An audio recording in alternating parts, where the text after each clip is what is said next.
कहीं पर भी कौन कर रहा है, ये कर रहा है, वो तो वहां की जो इंटेलिजेंस है, पुलिस है, वो इंक्वायरी करेगी। सर, अखबार पढ़ते होंगे ना, किसी भी जाति धर्म के ऊपर नहीं किसी होना भी चाहिए, जाति नहीं। चाहे मदरसा हो या मस्जिद या मंदिर हो, कहीं पर भी हमला नहीं होना चाहिए। बांग्लादेश में कट्टरपंथी विचारधारा के लोग हिंदुओं को निशाना बना रहे हैं, हाँ या ना?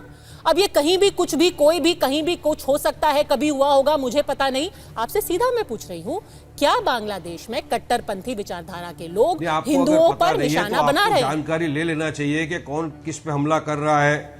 ये बहुत सी बातें आ रही है बाहर बांग्लादेश से निकलकर, सेंट मार्टिन आइलैंड की बात आ रही है, कभी आईएसआईएस का नाम आ रहा है, कभी अमेरिका का इन्वॉल्वमेंट दिखाया जा रहा है, और स्टूडेंट मूवमेंट से मैं इस्कॉन की बात कर रही हूँ, आप सेंट मार्टिन पहुंच जा रहे हैं। तो बांग्लादेश का इंटरनल जो मैटर है वहां पे होगा ना। शायद आपको नहीं पता होगा कि कौन किस पे कहां, कोई बात नहीं, आपको नहीं पता होगा कि कौन किस पे कहां हमला कर रहा है। आपको मनीष की मैं एक और रिपोर्ट दिखा देती हूं, नाम पुलिस को दे दो, अरेस्ट करो ना। देखिए, ना आप बांग्लादेश में हैं, ना मैं बांग्लादेश, पर मनीष झा बांग्लादेश में है, हम भी मदद करेंगे। और मनीष झा लोगों की आंखों देखी, लोगों की आप बीती खुद अपने कैमरे पर रिकॉर्ड करके लाए हैं, तो कोई भी गुंजाइश हमें नहीं छोड़नी चाहिए। आप खुद अपने कानों से सुन लीजिए कि किसने हमला किया, कहां हमला किया, किस पर हमला किया और क्यों हमला किया। सुनिए एक एडवोकेट की आप बीती, जो 5 पीढ़ियों से रह रहे हैं बांग्लादेश में। 1971 उन्होंने देखा है, और 2024 और 71 का क्या फर्क है, उनकी आप बीती सुनिए। 5 जनरेशन আমরা एडवोकेट, मेरा ग्रैंडफा, नेक्स्ट ग्रैंडफा, सब एवरी एडवोकेट। तो एक बात बताइए, 250 साल से आप यहाँ पर रह रहे हैं, आपका परिवार रह रहा है, कई 5 जनरेशन से, अब ये घटना घटने के बाद आपको डर लग रहा है? खूब डर लगा। पाकिस्तान अमल का बांग्लादेश के देयर इज बारी, मेरा बारी है, लूट हुआ बट नहीं आगुन दिया। 224 5 अगस्त बाड़ी 2 बाड़ी आगुन दिया। फास्ट पाकिस्तान में लूट हुआ बट नहीं आगुन दिया था। 2024 अगस्त 5 अगस्त आगुन दिया था। मेरा खूब डर लगा था। मंदिर के अंदर प्रवेश कर रहा है TV9 भारतवर्ष, लेकिन क्या ये मंदिर है या आप कैमरे पर देख लीजिए, क्योंकि कैमरा कभी झूठ नहीं बोलता है। हम मेज पर जगन्नाथ को रक्षा करने के लिए रहे थे, लेकिन ऐसा आक्रमण हो रहा है, हमारा खुद का जीवन बचाने के लिए फिर हम मंदिर के छोड़कर बाहर जाना पड़ा, क्योंकि हम उस समय थे। कितने लोग आए थे? 500 से ज्यादा। वो लोग पेट्रोल और गन पाउडर लेकर हमारे ऊपर आक्रमण कर रहे थे। पेट्रोल बम फेंक रहे थे, गन पाउडर फेंक रहे थे। इसलिए हमको उधर जान का खतरा देकर हमको। तो किधर से फेंक रहे थे? इधर आना, हमारा जो फ्रंट साइड है उधर फ्रंट साइड से फेंक रहे थे इधर के लिए। हिंडोल में आपके पास आ रही हूं, इससे पहले वारिस पठान रिएक्ट करना चाह रहे थे। कई लोग, और सबसे दुख की बात यह है कि पहले जब ये हिंसक हमले शुरू हुए, कई लोग तो यहाँ भारत में ये तक कह रहे थे कि अरे हिंदुओं पे हमला नहीं है, ये आवामी लीग के समर्थक है, इसलिए उनको निशाना बनाया जा रहा है। अब आप ही बताइए, अब खुद बांग्लादेश की मीडिया कह रही है 15 से 20 मंदिरों पर हमले हुए हैं, कि क्या ये आवामी लीग के मंदिर थे? क्या जो हिंदुओं के घरों पर हमले हो रहे हैं वो सब आवामी लीग के लोग थे? वारिस जी,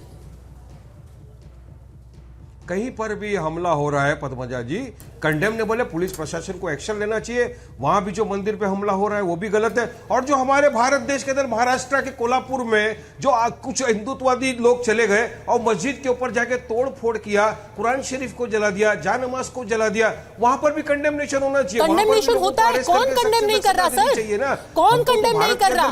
भारत में कौन सा ऐसा वो हमला है, कौन सा ऐसा वो वाकया है जहां पर किसी ने कहा है कि अरे हम इसको सही मानते हैं? बताइए मुझे। या जहां पर अरेस्ट नहीं हुए, जहां पर FIR नहीं हुआ है, एक ऐसा वाकया बताइए जिसको कोई भी कहता है कि हाँ अच्छा हुआ, सही हुआ। प्रधानमंत्री ने उस पर ट्वीट किया एक भी?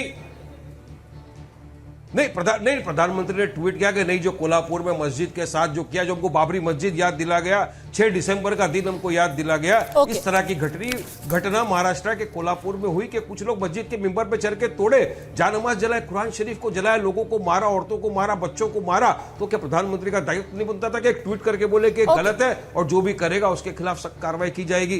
तो वायलेंस का कंडेमनेशन तो हम तो करें ना, ठीक है। हिंडोल सेन गुप्ता, फिर तो वारिस पठान आपसे भी पूछेंगे। condemnation होना आप चाहिए। और कई और लोगों ने एक ओपन लेटर लिखा है, उन्होंने कहा है कि एक सर्वसम्मति से प्रस्ताव पास होना चाहिए संसद के अंदर। आपने कोल्हापुर पे ऐसे तो चिट्ठी नहीं लिखी, आपने और बिहार में ऐसा वाकया हुआ था उस पर आपने चिट्ठी क्यों नहीं लिखी? आप भी तो एक तरह से सिलेक्टिव हो रहे हैं, ये आप पर इल्जाम लगाया जाएगा। बता जी, ये चिट्ठियां तो बहुत लिखा गया है। हमारे जो वामपंथ के जो लोग हैं वो बहुत चिट्ठियां लिखते आ रहे हैं। मेरे जन्म से पहले से वो चिट्ठियां लिखते आ रहे हैं, आज भी लिखते हैं और कल भी लिखते रहेंगे। ये पहली बार ये वायलेंस इतना ज्यादा हो गया है बांग्लादेश में, पहली बार हम कुछ लोग एकत्रित होके एक हमने पिटिशन या लेटर, चिट्ठी हमने सबके सामने प्रेजेंट किया है। देखिए बात ये है, ये जो वारिस पठान साहब कह रहे हैं कि कोल्हापुर में ये हुआ वो हुआ वगैरह वगैरह, बात यही है कि अगर आप देखिए, अगर वारिस पठान साहब अभी कहेंगे भारत के मुसलमान खतरे में है, अगर भारत के मुसलमान खतरे में है तो उनका अगर आप आंकड़े देखें आजादी से आज तक, वो आंकड़े बढ़ते रहे और बढ़ रहे हैं। अच्छी बात है, सब मिलजुल के रहे। पर अगर आप हिंदुओं को देखेंगे बांग्लादेश में, वो तो सच में खतरे में है। कैसे हमें पता?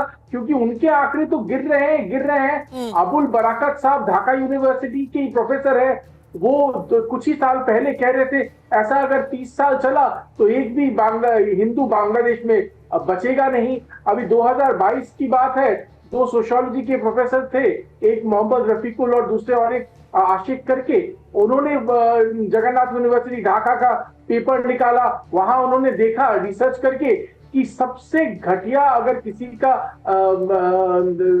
का हालत है बांग्लादेश में वो है हिंदुओं का।